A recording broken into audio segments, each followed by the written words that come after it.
വീട്ടിൽ പോകരുത്. അതൊരു പ്രത്യാശ നമുക്ക് ഉണ്ട്. എന്നാൽ അവരെ സംബന്ധിച്ചിടത്തോളം എത്ര ദിവസം ഇരിക്കണമെന്നോ എത്ര മണിക്കൂർ ഞാൻ ദിവസം ഇരിക്കേണ്ടി വരുമെന്നോ ഒന്നും അവർക്കറിയില്ല. അവർക്ക് ആകെ അറിയാൻ എത്രയേ ഉള്ളൂ, ഉയരത്തിൽ നിന്ന് ശക്തി പ്രാപിക്കുവോളം ഇവിടെ ഇരിക്കണം. ഇത്രയോ എന്ന് പേരും അറിയത്തില്ല. എത്ര മണിക്കൂർ ഇരിക്കണം അറിയത്തില്ല. അവർ ഇരുന്നു. 10-ാം ദിവസം അവരുടെ മേൽ അഭിഷേകം. ഈ അഭിഷേകത്തിന്റെ ശക്തി പ്രാപിച്ച് അവർ ഇറങ്ങി മിനിസ്ട്രിയുടെ ആരംഭത്തിന്റെ സമയത്തുള്ള കാര്യമാണ് നമ്മളിപ്പം കുരുവാക്യമായിട്ട് വായിച്ച വാക്യം എങ്ങനെയാണ്? അപ്പോസ്തലന്മാർ മഹാശക്തിയോടെ, നിങ്ങൾ വാക്യം ശ്രദ്ധിച്ചോ, മഹാശക്തി. യേശുവിന്റെ മേൽ പകരപ്പെട്ടത് എന്തായിരുന്നു? ശക്തിയായിരുന്നെങ്കിൽ അപ്പോസ്തലന്മാരുടെ മേൽ പകരപ്പെട്ടത് എന്തായിരുന്നു? മഹാശക്തി. വ്യത്യാസം മനസ്സിലായോ? ചിലർക്കെങ്കിലും സംശയം തോന്നാം, അപ്പോൾ യേശുവിന്റെ മേൽ പകരപ്പെട്ടതിനേക്കാൾ ശ്രേഷ്ഠമായതാണോ ശിഷ്യന്മാരുടെ മേൽ പകരപ്പെട്ടത്? ഞാൻ വിശ്വസിക്കുന്നു തീർച്ചയായിട്ടും അതെ. കാരണം എന്താ? അവൻ നല്ല ഗുരുനാഥനായതുകൊണ്ട്.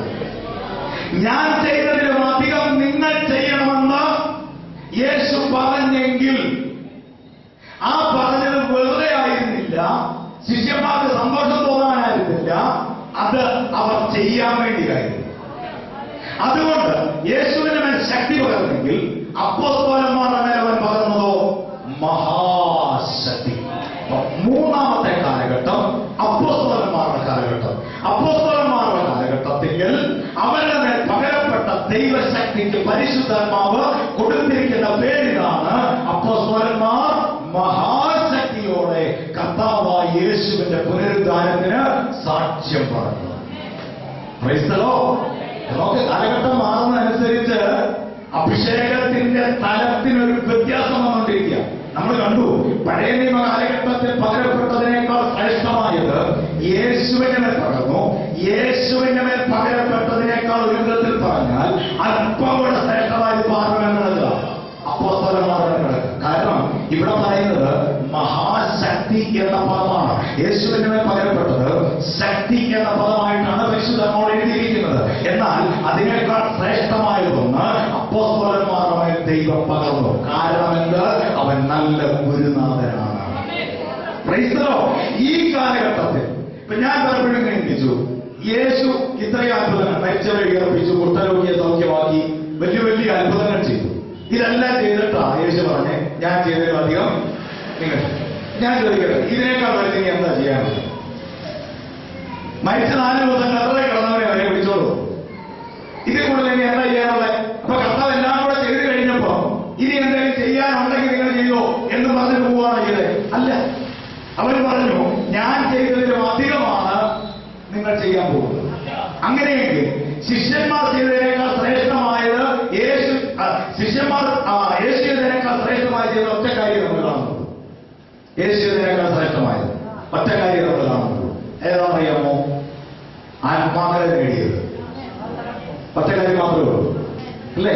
നമുക്കറിയാം, സ്തോത്രം. യേശു 3.5 വർഷം ഇത്രയും അത്ഭുതങ്ങൾ ചെയ്തു, ഉപദേശിച്ചു, പ്രസംഗിച്ചു.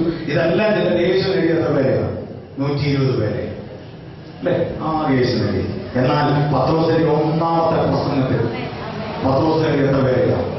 3000 പേരെയാണ്. ക്രൈസ്തവോ, ആ ഒരൊറ്റ വിഷയത്തിൽ മാത്രമേ യേശു ചെയ്തതിനേക്കാൾ ശ്രേഷ്ഠമായത് ശിഷ്യന്മാർക്ക് ചെയ്യാൻ കഴിയുള്ളൂ. അങ്ങനെയെങ്കിൽ അതിനകത്ത് ഒരു മർമ്മം കൂടെയുണ്ട്. നമ്മുടെ മേൽ ദൈവം ഏൽപ്പിച്ചിരിക്കുന്ന ഏറ്റവും വലിയ അത്ഭുത ദൗത്യം എന്ന് പറയുന്നത് സുവിശേഷീകരണമാണ്. ആത്മാക്കളെ നേടുക എന്നുള്ളതാണ്. നമ്മുടെ മേൽ അഭിഷേകം പകരുന്നുണ്ടോ അതിന്റെ പിന്നിൽ കർത്താവിന്റെ ലക്ഷ്യം അതാണ്. നമ്മുടെ മേൽ വിടുതൽ അവർ പകരുന്നുണ്ടോ അതിന്റെ പിന്നിൽ കർത്താവിന്റെ ലക്ഷ്യം അതാണ്. അല്ലെങ്കിൽ ഇന്ന് പകൽ അത് മനസ്സിലാകുന്നവരെ ഓർത്ത് എന്റെ കർത്താവിനെ സ്തുതിക്കുന്നു. വേഗത്തിൽ 4ാമത്തെ കാലഘട്ടത്തിലേക്ക് വരാം. ഇത് കഴിഞ്ഞ് അന്ന് പത്രോസിനെ അന്ത്യകാലത്തിൽ ഞാൻ സകലത്തിലും എന്റെ ആത്മാവിനെ പകരും. ഇപ്പൊ ഇത് പറഞ്ഞു കഴിഞ്ഞിപ്പോ എത്ര വർഷം കഴിഞ്ഞു? 2000 വർഷങ്ങൾ വീണ്ടും കഴിഞ്ഞിരിക്കുന്നു.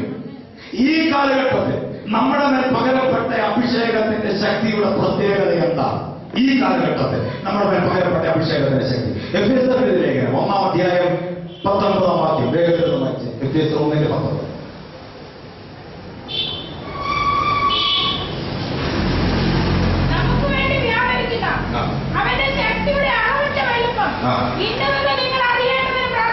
ശ്രദ്ധിക്കണം. ശ്രദ്ധിക്കണേ. വിശ്വസിക്കുന്നവർക്ക് വേണ്ടി വ്യാപരിക്കുന്ന അവന്റെ ശക്തിയുടെ അളവറ്റ വലിപ്പം, അൺലിമിറ്റഡ് പവർ, പരിധികളില്ലാത്ത ശക്തി, പരിധി വെക്കുവാൻ കഴിയാത്ത ശക്തി എന്തെന്ന് നിങ്ങൾ അറിയേണ്ടത്.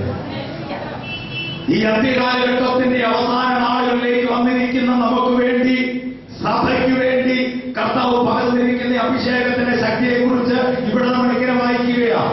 വിശ്വസിക്കുന്നവർക്ക് വേണ്ടി വ്യാപരിക്കുന്ന അവന്റെ ശക്തിയുടെ അളവറ്റ വലിപ്പം. യേശുവിന്റെ മേൽ പകരപ്പെട്ടത് ശക്തി, അപ്പോസ്തലന്മാരുടെ പകരപ്പെട്ടത് മഹാശക്തി, കാലഘട്ടത്തിൽ സഭയുടെ മേൽ പകരപ്പെട്ടത്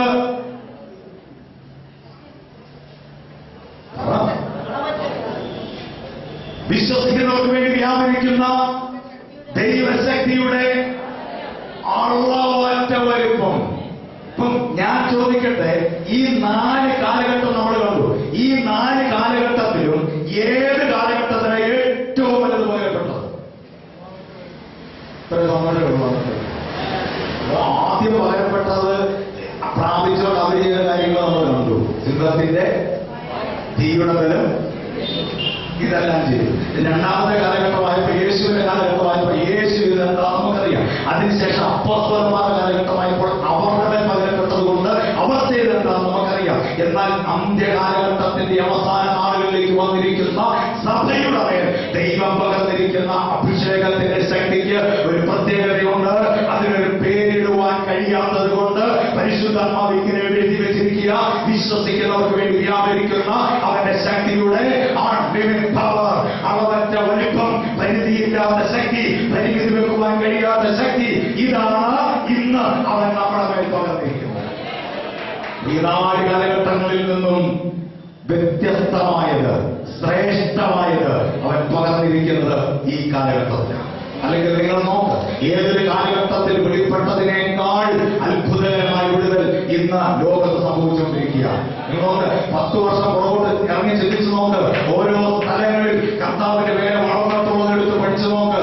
ട്രിവാൻഡ്രം മേഖലയിലോട്ട്, നമ്മുടെ കേരളത്തിൽ തന്നെ പറഞ്ഞാൽ ട്രിവാൻഡ്രം മേഖലയിലോട്ട് ചെന്ന് നോക്കിയാൽ 7000, 9000, 10000, 25,000 പേരൊക്കെ കൂടുതൽ സഭകള് ഇന്ന് വലിയ കാര്യമല്ലാതായി വന്നിരിക്കുക കേരളത്തിൽ. കാരണം എന്താ?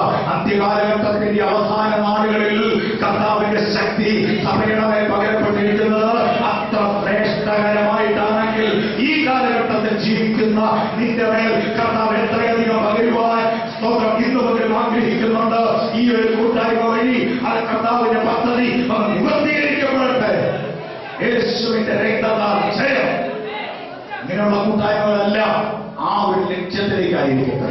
എന്റെ മേൽ കർത്താവ് പകരാൻ ആഗ്രഹിക്കുന്നത് പൂർണ്ണമായി പ്രാപിപ്പാൻ ഞാൻ തയ്യാറാണ്. ഈ പകരത്തവർ പറയും, എന്റെ മേൽ കർത്താവ് പകരാൻ ആഗ്രഹിക്കുന്നത് അത് പൂർണ്ണമായി പ്രാപിപ്പാൻ ഞാൻ തയ്യാറാണ്. എല്ലാ കടകൾ ദൈവത്തിന്റെ എല്ലാ കടകൾ ദൈവത്തിന്റെ ഒരു പ്രശ്നം ദൈവത്തിന്റെ എല്ലാവരും ദൈവത്തിന്റെ ദൈവത്തിന്റെ എല്ലാ കടകളും ദൈവത്തിന്റെ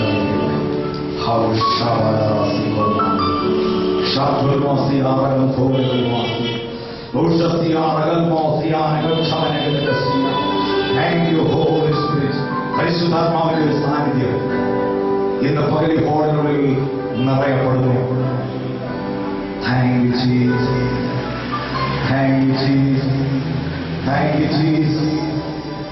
ദൈവത്തിന് പരത്തിനാമിങ്ങനെ വായിക്കും. മഴയൊക്കെയും ആകാശത്തൊന്നും തിരിഞ്ഞു അവിടേക്ക് പടയാവിധമായ വിത്തും തിന്മാനാഹാരവും നടത്തുന്നു. അത് ഭൂമിയെ നനച്ച് ഫലവത്തായി വിളയിക്കുന്നത് പോലെ എന്റെ വായിൽ നിന്ന് പുറപ്പെടുന്ന വചനമായിരുന്നു. അത് വെറുതെ എന്റെ അടുക്കൽ മടങ്ങി വരാതെ എനിക്കിഷ്ടമുള്ളത് പ്രവർത്തിക്കുകയും ഞാൻ അയച്ച കാര്യം സാധിപ്പിക്കുകയും ചെയ്യും. അങ്ങനെയെങ്കിൽ ഈ പകലിൽ വെളിപ്പെട്ടു വന്ന ദൈവവചനത്തിന്റെ വ്യാപാര ശക്തി അത് വെറുതെ മടങ്ങത്തെ